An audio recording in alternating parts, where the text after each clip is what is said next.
Jadi banyak hal yang orang dah sampai pada sururul qalbi. Kita belum sampai lagi ke level itu tentang ibadah ini. Maka jangan kita heran bila ada orang yang sanggup puasa duha, puasa Nabi Daud, solat duha tak tinggal, tahajud tak tinggal, puasa Nabi Daud. Hari ini dia makan, esok dia puasa, lepas tu makan, puasa. Puasa Nabi Daud. Sebab ada setengah isteri sekarang dia bertanya ke Ustaz, Ustaz, macam mana suami saya ni, kenapa dia sembahyang Nabi Daud? Sembahyang sehari, tak sembahyang sehari. Oh, tu tak ada. Mana ada? Yang ada tu puasa Nabi Daud. Pergi ke rumah orang kaya, ke makanan sedap, dia puasa.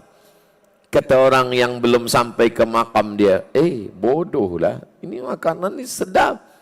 Sebab yang memandang itu dia sururul qalbi dia, senangnya hati dia manakala menengok makanan. Asam pedas, oh sururul qalbi. Ada ayam sururul qalbi. Tapi orang yang ini sururul qalbi dia adalah manakala dia sudah sampai menahan rasa lapar. Di situlah letak sururul qalbi dia. Ini jalan menuju ridha Allah. Yang kedua, sururul qalbi, senang hati manakala jauh dari larangan Allah.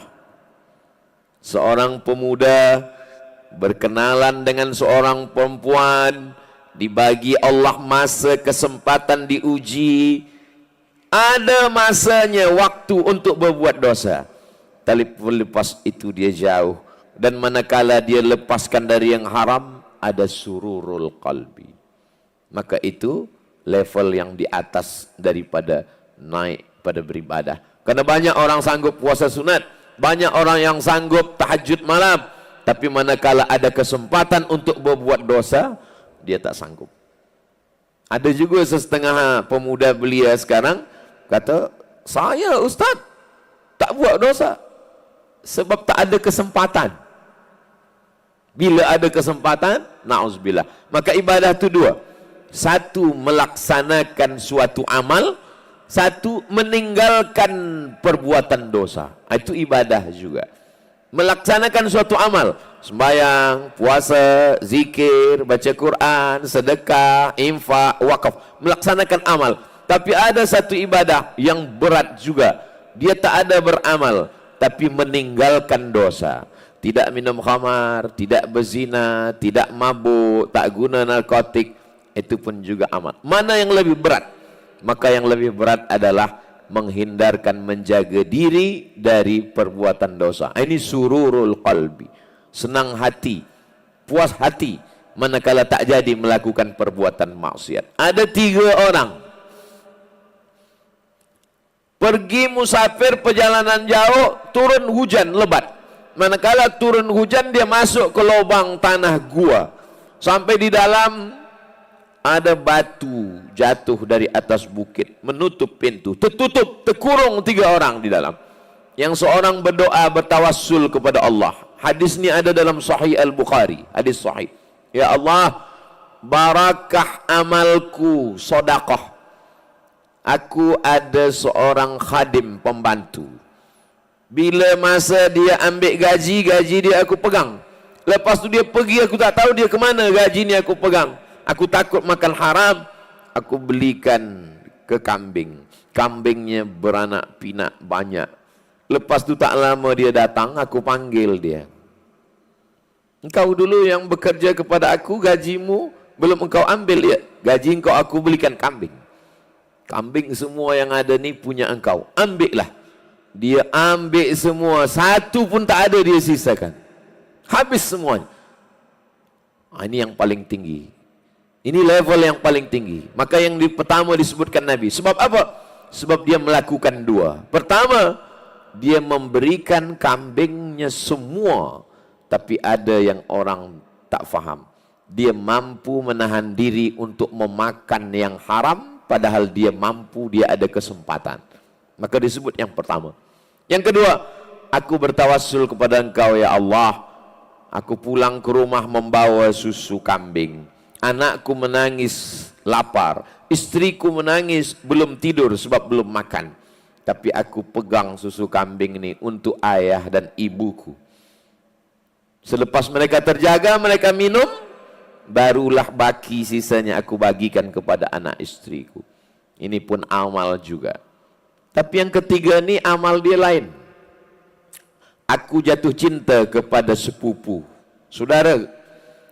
Lalu kemudian ada kesempatan untuk melakukan perbuatan dosa. Tak ada orang tahu, antara aku berdua sahaja dengan dia. Tapi tak jadi aku lakukan itu, ya Allah. Maka kata Allah Subhanahu wa ta'ala, terkabulnya doa dia bukan kerana dia melakukan suatu amal, tapi kerana tak jadi melakukan suatu dosa. Dan saat tak jadi melakukan dosa itu, ada sururul qalbi, rasa senang dalam hati. Hari ini banyak orang bila tak jadi melakukan dosa, susah hati pula dia tak jadi melakukan dosa. Awak macam mana? Itulah kesempatan tak datang dua kali. Senang hati melakukan dosa. Banyak orang yang dah bertobat, yang berkata dah hijrah. Saya ni dah tobat Ustaz, dah hijrah. Dulu masa saya muda, semua khamar saya minum, semua. Ini senang hati nampaknya. Sebab bila orang susah hati, mana dia nak menceritakan segala aib cacat dia, dia malu. Cukup dengan meneteskan air mata. Ini dengan bangganya, dengan senang hati berkata, saya dulu buat ini, saya dulu buat ini, saya dulu. Lama saya dengar menung. Ini bunyi-bunyinya macam senang hati pula. Sururul qalbi, senang hati tak jadi berzina. Senang hati tak jadi makan rasuah. Senang hati tak jadi riba, senang hati tak makan haram, senang hati tak berjudi, senang hati tak menengok yang dilarang Allah Subhanahu wa ta'ala. Menuju ridha Allah Subhanahu wa ta'ala. Ridha yang ketiga adalah sururul qalbi ala madaratil qada. Senang hati ketika datangnya takdir Allah Subhanahu. Ini yang paling berat. Yang paling berat di antara yang tiga ini adalah senang hati ketika terjadinya takdir Allah Subhanahu wa taala. Saya menyampaikan yang ketiga ini antara cemas dengan takut. Kalau cemas, takut ini tak sampai. Kalau nak disampaikan, khawatir ujian itu datang. Sebab ustaz, bila ustaz bagi tazkirah, apa yang dia sampaikan itu diuji Allah SWT. Pernah satu kali tazkirah subuh, saya menyampaikan hadis tentang la taghdab walakal jannah. Jangan marah. Marah ini adalah dari api neraka. Padamkan dengan wudhu.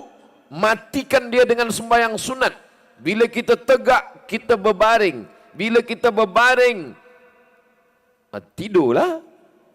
Supaya jangan marah, mengamuk. Bila kita belum berwuduk, kita berwuduk. Bila kita belum sembahyang, padamkan api syaitan. Lepas tazkirah, balik dari masjid, bawa kereta, datang budak muda belia dari belakang, bawa motosikal. Bangkitlah jiwa muda saya. Saya kejar juga dia. Lepas tu saya berhenti kereta depan. Saya berdua dengan kawan. Lepas tu kawan saya cakap, dia balikkan hadis yang kaji subuh tadi. La taghdab walakal jannah. Baru saya ingat. Rupanya cash. Ini ujiannya cash. Ini maka yang paling tinggi adalah ar-ridha sururul qalbi ala madaratil qada. Senang hati ketika terjadi takdir. Inilah yang paling berat. Maka kalau ada orang sabar, sabar dengan ridha lebih tinggi ridha. Kalau sabar hanya menahan, sabar menahan. Tapi kalau ridha bukan setakat menahan, sururul qalbi, senang hati. Kadang kita menahan mulut, jangan sumpah serapah. Menahan hati, jangan bercakap-cakap dalam hati. Menahan fikiran, jangan ada lintasan pikiran. Menahan tangan, jangan memukul-mukul pipi, menarik-narik rambut. Laisa minna man darabal khudud wa syaqqal juyub. Siapa yang memukul-mukul pipi, menarik-narik rambut, laisa minna, bukan umat Nabi Muhammad sallallahu alaihi wasallam. Sebab dulu orang kafir musyrik jahiliyah, bila ada takdir keluarga meninggal, dia pukul-pukul pipi, dia tarik-tarik rambut. Sekarang tidak pula rambut dia tarik, rambut orang lain pula dia tarik. Lebih parah daripada itu. Kalau sabar hanya setakat menahan, mulut tahan, hati tahan, pikiran tahan, tangan tahan. Tapi ada yang lebih tinggi daripada itu. Sururul qalbi, hati senang menerima takdir Allah SWT. Ini yang paling berat. Ustaz Somad dah sampai agaknya nih. Bunyi-bunyinya macam sampai. Sama macam orang pergi ke Makkah, pergi umrah. Manusia ni terbagi kepada 3. Yang pertama, belum pernah pergi umrah, tapi kalau dia bercerita macam dah pergi 2-3 kali. Ini ada Ka'bah, ini namanya rukun Yamani, ini namanya rukun Iraqi, ini rukun Syami, ini namanya Safa, ini namanya Marwah, ini namanya Padang Arafah, ini Muzdalifah, ini Mina, Jumrah Ula, Wusta, Aqabah. Lepas ditanya, awak dah pernah pergi? Belum lagi. Tapi ada pula orang dah pernah sampai. Dah tawaf, dah sa'i, dah ta'allul, dah wukuf, dah mabit, dah melontar jumrah. Tapi disuruh bercerita, dia tak tahu. Tapi dia pernah buat. Begitulah manusia ni. Kadang dia bercerita tentang sesuatu macam sudah sampai.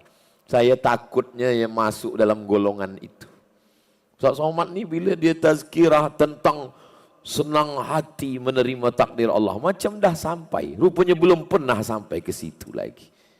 Maka bila habis lepas tazkirah, doakan, doanya, ya Allah, sampaikan Ustaz Somad tu macam cakap dia tadi. Supaya jangan sampai malu nanti di akhirat, rupanya tak sampai belum. Hanya sampai di ujung lidah, di tepi bibir sahaja.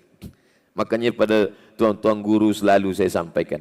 Semalam, selamat tahniah Ustaz Somad dah sampai ke Kuala Lumpur, dah sampai ke Melaka. Saya dengar esok subuh pula di Masjid Shah Alam. Kata saya, doakan saya, as-sidqa fil qaul, al-ikhlas fil amal. Cakap betul, hati bersih. Ada orang hati tak bersih, cakap tak betul. Na'udzubillah.